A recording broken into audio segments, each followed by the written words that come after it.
News that the $5.9 billion and counting Snowy Hydro 2.0 project will overrun its revised deadline by yet another 2 years is a major blow to Australia's energy security and emissions targets. Electricity will now flow from the project as late as December 2029, 5 years behind its original completion date.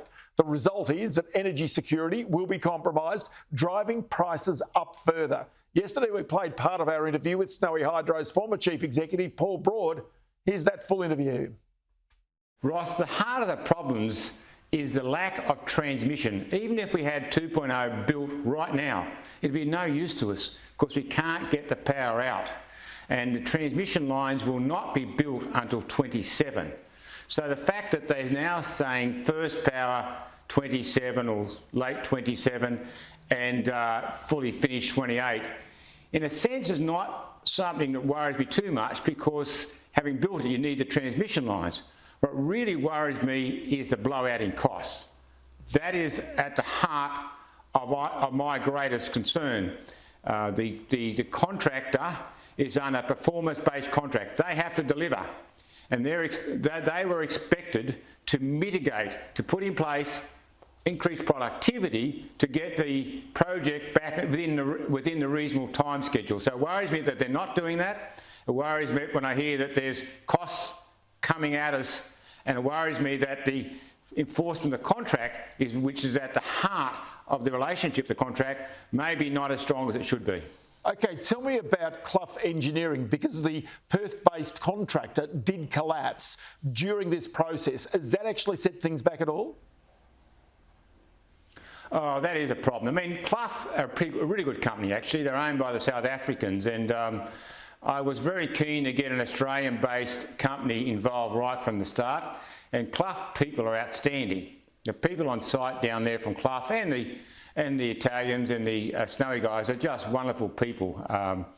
So the Clough guys folding as they did would cause a big hiccup when that happened. But as I understand it, the FutureGen effectively took those employees on the site into their operations. So that shouldn't be a problem now.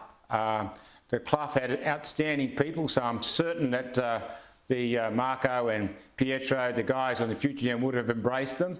So in the medium term, it won't be a problem, but at the short term, when it did happen, it would have been a significant issue for them. Okay, then take me to the sustainability of Australia's energy grid without Snowy 2.0 for those extra few years. What happens to that? Well, we need more gas. What happens is that you can't close Eraring. Let me be absolutely clear, say it as loud as I possibly can. Closing Liddell is bad enough. Can't close Eraring, and they can't close Vales Point. They need to stay much longer. Ross, they are dreaming if they think they can have 80% renewables by 2030. You know, in their own reports, they say that you'll need 8 2.0s or 2.0 equivalents to hit their target. That's one every year. If they build 8 2.0s in 80 years, they've done really well, not in 8. So there's this false narrative coming out there that somehow this transition is all in place and somehow it's all going to work seamlessly. It's not. It's nowhere near it. Nowhere near it. Snowy 2.0 will have a significant part, but it'll be nowhere near enough to what needs to be done.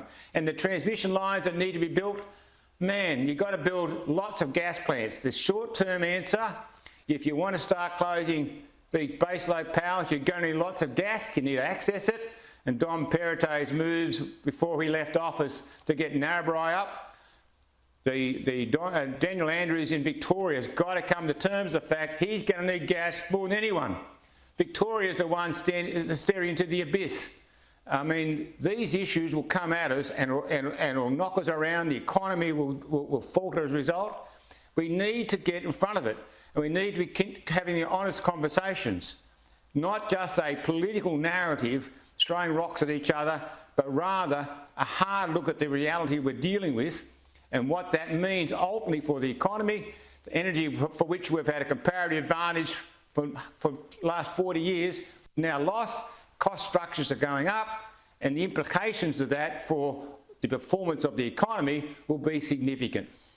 Will there be gaps potentially as a result of the delays in Snowy 2.0 and with Eraring coming out of the system from 2027? Is there likely to be even the prospect of energy shortages around that time? Absolutely, Ross. I'll have a little side bet with you. With Liddell coming out, if it gets really hot or really cold, or we get a renewables drought like we had last winter, that problem won't be 25, it'll be well before then. So the issues are on our doorstep now. Eraring cannot close, full stop, full stop. Whatever negotiations need to happen, Eraring cannot close. We need to keep it open. It's a very good power plant, sits next to a Centennial coal, good coal supplies. Vales Point, it sits next door to them, it's got to stay open.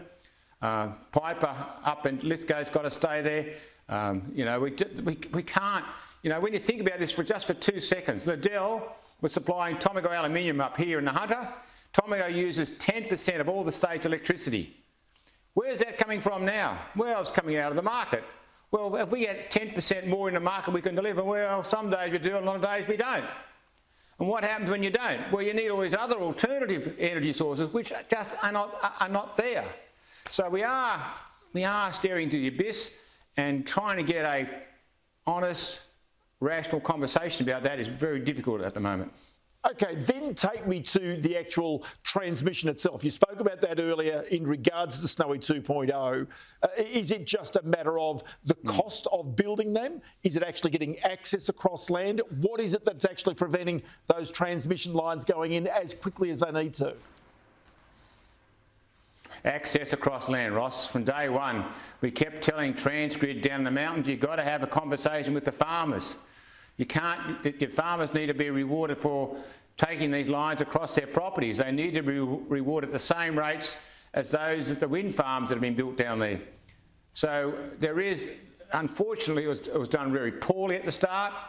It got the backs up, and there's now strong movements in and around Tumut and other places totally against the transmission line. So it's getting access across property. Once you've got that, then building them can be done in a couple of years. But you've got to get the routes decided, you've got to get the farmers to agree, and you've got to pay them and reward them accordingly, and then get them built. And you then need the transmission lines out to all these new renewable zones. It's wonderful to have these renewable zones, but you can't get it to market, then it's not much use to you. So transmission lines are fundamental. Snowy 2.0 is fundamental. Many more 2.0, 3.0, gas plants, they're all got to be put together. But you don't turn off the old baseload power stations until you're absolutely convinced the alternative will work. And I'm certainly not convinced, nor I don't think anyone else in the industry is convinced that the alternatives will work and create the same lifestyle that we've got today.